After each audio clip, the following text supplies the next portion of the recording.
जय माता रानी। दोस्तों कैसे हो आप सब? आशा करती हूँ आप लोग ठीक होंगे। तो आज हम तीनों लोग सुनाएंगे आप सभी को देवी गीत। बहुत ही प्यारा देवी गीत है, तो सुनिएगा और बताइएगा कैसा लगा।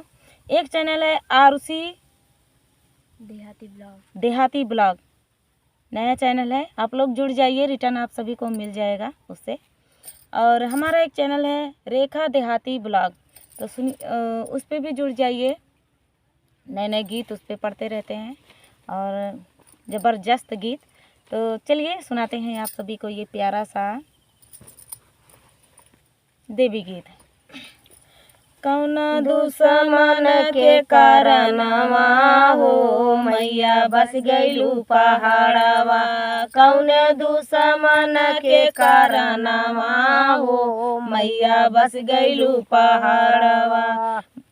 अरे कौना दुश्मन के कारणवा हो मैया बस गईलू पहाड़वा। नीचवा जाहो तू त सिंदूरा चढ़ावते, नीचवा जाहो तू त सिंदूरा चढ़ावते।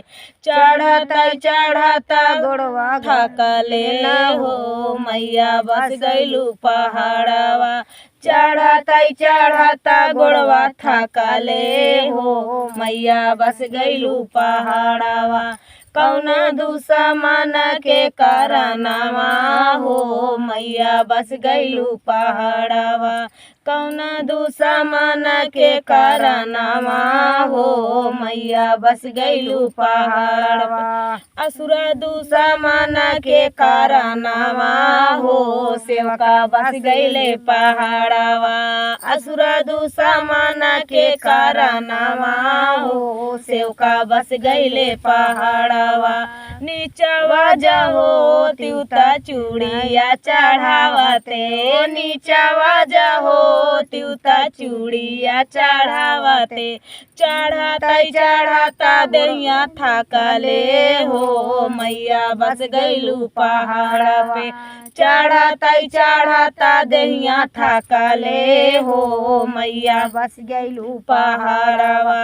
कौना दुश्मन के कारणवा हो मैया बस गईलू पहाड़वा।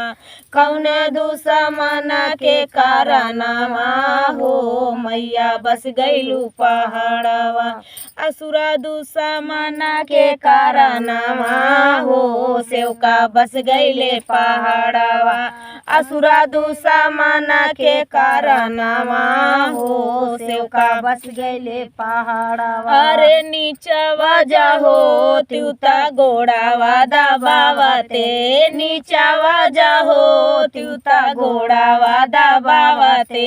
चढ़ता चढ़ता दैया थकले हो मैया बस गईलू पहाड़वा। चढ़ता चढ़ता दैया थकले हो मैया बस गईलू पहाड़वा। कौने दुश्मन के कारणवा हो मैया बस गईलू पहाड़वा। कौने दुश्मन के कारणवा हो मैया बस गईलू पहाड़वा। नीचवा जाहो त्यूता चुनारी चढ़ावते, नीचवा जाहो त्यूता चुनारी चढ़ावते। चढ़ता चढ़ता दैया थकले हो मैया बस गईलू पहाड़वा। चढ़ता चढ़ता दैया थकले हो मैया बस गईलू पहाड़वा। कौने दुश्मन के कारणवा हो मैया बस गईलू पहाड़वा। कौने दुश्मन के कारणवा हो मैया बस गईलू पहाड़वा। असुरा दुश्मन के कारणवा हो सेवका बसाले पहाड़वा। असुरा दुश्मन के कारणवा हो सेवका बसाले पहाड़वा। कौने दुश्मन के कारणवा हो मैया बसालू पहाड़वा।